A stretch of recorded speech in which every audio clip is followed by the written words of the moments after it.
Hi friends, ಇವತ್ತು ಮೀನು ಸಾಂಬಾರು ಮಾಡೋಣ. ಮೀನು ಸಾಂಬಾರಿಗೆ ಮೀನೆಲ್ಲ ತೊಳೆದು ಇಟ್ಕೊಂಡಿದ್ದೀವಿ.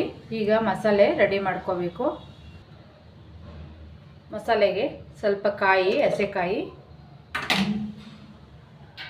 ಬೆಳ್ಳುಳ್ಳಿ, ಶುಂಠಿ, ಸ್ವಲ್ಪ ಚಕ್ಕೆ ಲವಂಗ, ಖಾರ, ಮಸಾಲೆ. ಇದು ಮಟನ್ ಮಸಾಲೆ. ಈರುಳ್ಳಿ ನೀವು ಇದಷ್ಟು ಮಿಕ್ಸಿಗೆ ಹಾಕ್ಕೊತೀನಿ. ಈಗ ಮಸಾಲೆ ರುಬ್ಕೊಂಡಿದ್ದೀವಿ. ಇದಕ್ಕೆ ಒಗ್ಗರಣೆ ರೆಡಿ ಮಾಡ್ಕೋಬೇಕು.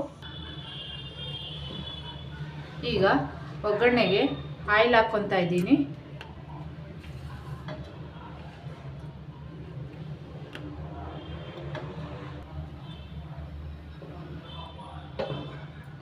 ಆಯಿಲು ಬಿಸಿಯಾಗಿದೆ. ಸ್ವಲ್ಪ ಸಾಸಿವೆ ಹಾಕ್ಕೊತಾ ಇದ್ದೀನಿ. ಸಾಸಿವೆ ಚಟಪಟ ಆದಮೇಲೆ ಸ್ವಲ್ಪ ಈರುಳ್ಳಿ ಹಾಕ್ಕೊತಾ ಇದ್ದೀನಿ. ಈರುಳ್ಳಿಯನ್ನು ಒಂದು 2 ನಿಮಿಷ ರೋಸ್ಟ್ ಆಗಲಿ. ಈಗ ಒಗ್ಗರಣೆ ರೋಸ್ಟ್ ಆಗಿದೆ. ಈರುಳ್ಳಿ, ಖಾರ ಬಿಟ್ಕೊತಾ ಇದ್ದೀನಿ. ಈಗ ಎಷ್ಟು ಬೇಕೋ ಅಷ್ಟು ನೀರು ಹಾಕಿ ಇಟ್ಕೊಂಡಿದ್ದೀನಿ. ಮಸಾಲೆಗೆ ಸ್ವಲ್ಪ ಹುಣಸೆಹಣ್ಣು ಹುಳಿ ಬಿಟ್ಕೊಂಡು ಈಗ ರುಚಿಗೆ ತಕ್ಕಷ್ಟು ಉಪ್ಪು ಹಾಕ್ಕೊಂಡು ಮಳ್ಳಿಸ್ಕೋಬೇಕು. ಒಂದು 2-3 ನಿಮಿಷ ಚೆನ್ನಾಗಿ ಕುದಿಸ್ಬೇಕು. ಈಗ ಸಾಂಬಾರು ಕುದ್ದಿದೆ. ಉಪ್ಪು ಖಾರ ಎಲ್ಲ ನೋಡ್ಕೊಂಬಿಟ್ಟು ಸರಿ ಇದೆಯೇನೋ ಅಂತ ಆಮೇಲೆ ಮೀನು ಹಾಕ್ಕೊಬೇಕು.